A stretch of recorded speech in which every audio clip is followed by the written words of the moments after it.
ቀለል ያለ መክሰስ ልሰራ ነው ማለት ነው። ይሄኛው ምንድን ነው? ወላሊጥ ነው ማለት ነው። ወላሊጥ ነው እንዴት እንደሚሰራ ያሳያችኋለሁ ማለት ነው። አሰላሙ አለይኩም ወራህመቱላሂ ወበረካቱሁ። ወደና የተከበራችሁ ቤተሰቦች እንዲሁም ክርስቲያን ወገኖቼ ሰላም ብያለሁ። እንዴት ናችሁ? ደህና ናችሁ ወይ? አላህ አልሐምዱሊላህ እኔ ጋር ሁሉ ሰላም ሁሉ መልካም ነው። በያላችሁበት ሰላማችሁ ብዙ ትትርፍ ይበልላችሁ።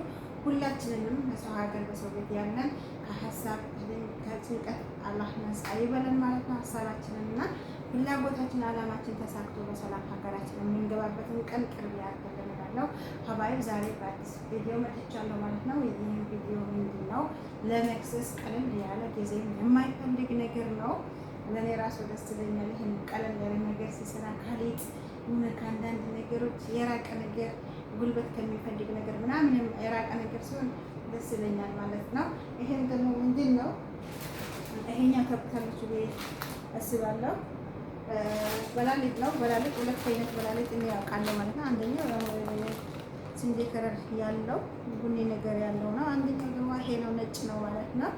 አንዳንዶች በላሊጥ እሺ ይሉታል አላውቅምና እንግዲህ እኔ ደግሞ ይሄንን ልሰራ ነው ለማክሰስ ማለት ነው። ሀባይ እንዴት እንደሚሰራ ምን እንደሚጨመር እኔ የሚጨምረው ማለት ነው። የየቤቱ ይለያያል ማለት ነው። አንዳንዶች ከሰራት ምናምን ነገር ለውዝ ምናምን ይጨማምራሉ። አንዳንዶች ደግሞ አይጨምሩ ማለት ነው። ሽንኩርት ራሱ አንዳንዶች ቀይ አድርጎ መቁላት ይፈልጋሉ ማለት ነው። አንዳንዶች ደግሞ እንደፈለጉ ነው ማለት ነው። አሁን ደግሞ ወደ አሰራሩ እንሂድ ማለት ነው። ሀባይ ቪዲዮን ሲጀምሩ ላይክ ማድረግ እንዳትረሱ። ወሬ አላበዛባችሁ፣ አሰራሩ ጋር እንሂድ ማለት ነው። እዚህ ጋር ባዶ ድስት አለኝ ማለት ነው። ባዶ ድስት አዘጋጅቻለሁ። ጋዙን ከፍታለሁ። ከዛ ውሃ እናፈላለን ማለት ነው። ውሃ ጨምራለሁ። በነገራችን ላይ እዚህ ጋር የሃይላንድ ውሃ ስታዩት በሃይላንድ ውሃ ግዴታ እንዳይመስላችሁ። እኛ የኩሽና ውሃ ንጹህ ስላልሆነ በሃይላንድ ውሃ ነው የምንጠቀመው ማለት ነው። እስከሚፈላለን ድረስ እንጠብቀዋለን ውሃው ማለት ነው። ጋዝን ዶክሽዋለሁ። ክዳኑን እንከድነውና እስከሚፈላ ድረስ እንጠብቀዋለን ማለት ነው። ውሃችን ፈልቷል። ምንድን ነው የምናደርገው? አሁን በላሊጡን እንከተዋለን ማለት ነው። ከዛ ጋዙን እናጠፋዋለን። ከዛም እንከድነዋለን ማለት ነው። ለ3 ደቂቃ ጋዙን አጥፍተን እንደዚህ እናስቀምጠዋለን ማለት ነው። 3 ደቂቃ ሲሆን እንከፍተዋለን። እዚህ ጋር ማጣሪያ አለኝ። ከዛን በላሊጡን አንስተን እዚህ ጋር እናጠለዋለን ማለት ነው። ይሄው ሀባይ አጥልሌዋለሁ ማለት ነው። በዚህ መልኩ ውሃውን ደፍቼ እዚህ ጋር በማጣሪያ አድርጌ በወንፊት አድርጌ እዚህ ጋር አስቀመጥኩት ማለት ነው። አሁን ደግሞ ከላይ 2 ሲኒ ሱካር አረግበታለሁ ማለት ነው። እዛ ወንፊቱ ላይ ነው ያለው፣ ማጣሪያው ላይ ነው ያለው ማለት ነው። ይቅርታ ላቀራረጽ ይታያቸዋል ብዬ ተስፋ አደርጋለሁ። 2 ሲኒ ሱካር አርጌያለሁ።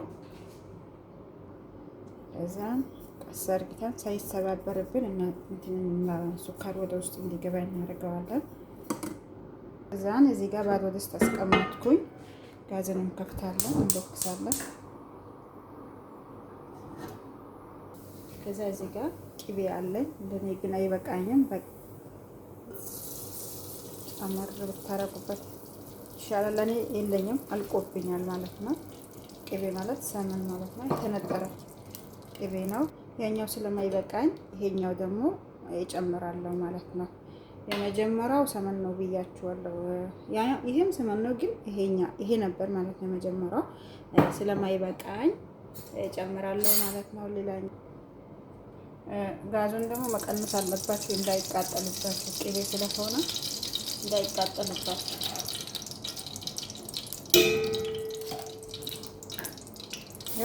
እዚህ ጋር ትንሽ ከትፍ ያስቀመጥኩት ሽንኩርት ነበረችን፣ እሷን ጨመርኩ ማለት ነው። እናንተ ግን እንደ ፍላጎታችሁ እንደ ብዛታችሁ እንደ ቤታችሁ ነው ማለት ነው። እኛ ቤት ደግሞ ብዙ ሽንኩርት ስለማይፈልጉ ትንሽ ነው ያረኩኝ ማለት ነው።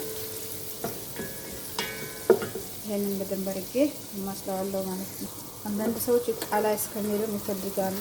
ሽንኩርቱ ቃላ ካለ ደግሞ ይሄንን የበላሊጡን ከረር ስለሚያጠፋብን ስለሚያበላሽብን እኔ ግን ቃላ አላረገውም ማለት ነው። ቃላ እስከሚል ድረስ አልጠብቀውም ማለት ነው። ቀይ እስከሚሆን ድረስ አልጠብቀውም ማለት ነው። ትንሽ ያማስለውና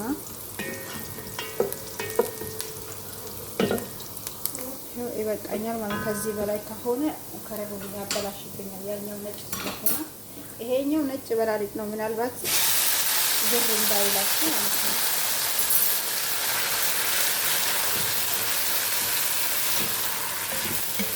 ወንበርጄ አማስለዋለሁ።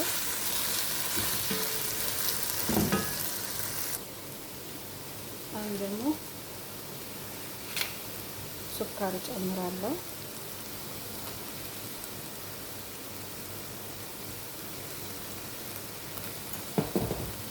ትንሽዬ ሄል ጨምራለሁ። እንዲሁም ደግሞ ትንሽ ዛፍራን ጨምራለሁ።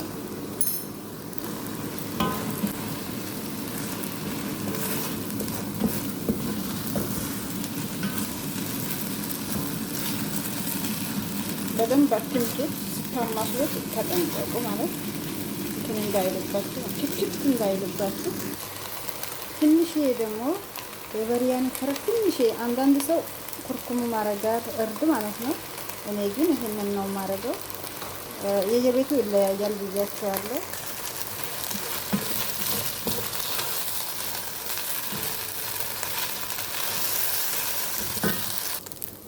እዚህ ጋር ደግሞ በፈላ ውሃ የዘፈዘፍኩት ዛፈራን አለኝ። እሱም ረጭበታለሁ።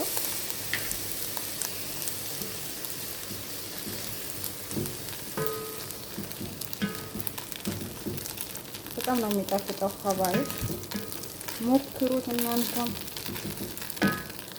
እዚህ ጋር እቃ አለን፣ አልቆልናል በላሊጡ ማለት ነው። በዚህ መልክ ደርሶልናል። ከዛ አሁን ደግሞ ምንድን ነው የምናደርገው? ሀባይ እንደ ፍላጎት ነው። ሙከሰራት የሚያደርጉት አሉ፣ ብዙ ነገር የሚጨማምሩት አሉ እና እኛ ቤት ስለማይፈለግ ነው ማለት ነው እንደዚህ አይነት ነገር። በላሊጡ እንግዲህ ይኸው በዚህ መልክ ተዘጋጅተዋል። አሁን ምንድን ነው የምናደርገው? እንቁላል እንሰራለን ማለት ነው። ይህንን እንደዚህ እናስቀምጠውና ለንግግሬና ለአቀራረጽ ይቅርታ ሀባይብ። እዚህ ጋር 5 እንቁላል አለኝ።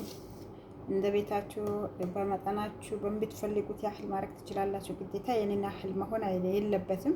በዚህ ጋር ደግሞ ጨው አለኝ ማለት ነው። ትንሽ ጨው አደርጋለሁ ላይ በዛብን ማለት ነው። ከዛም በደንብ አድርጌ እመታዋለሁ። ሀባይ በዚህ ጋር በመጥበሻዬ ላይ ዘይቱን አድርጌያለሁ ማለት ነው። ቅቤ ስለሌለኝ ሰመን ስለሌለኝ ዘይቱን አድርጌያለሁ ማለት ነው። እንቁላልን ለመጥበስ እስከሚግልልኝ ድረስ እጠብቀዋለሁ።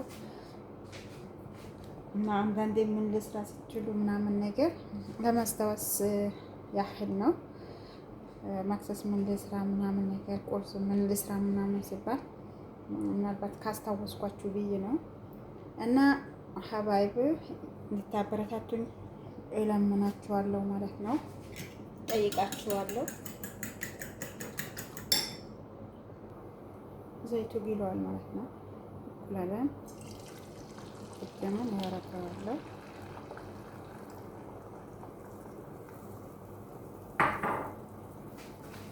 ከዛ እሳትን ቀነስ እናደርገዋለን እንዳይቃጠልብን ማለት ነው።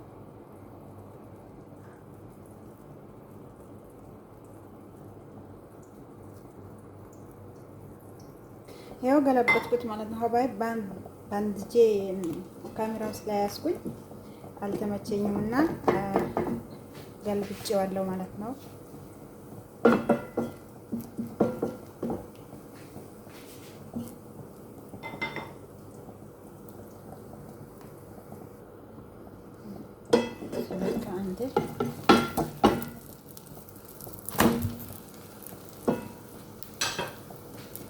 ደርሶልናል ማለት ነው። አሁን እቃ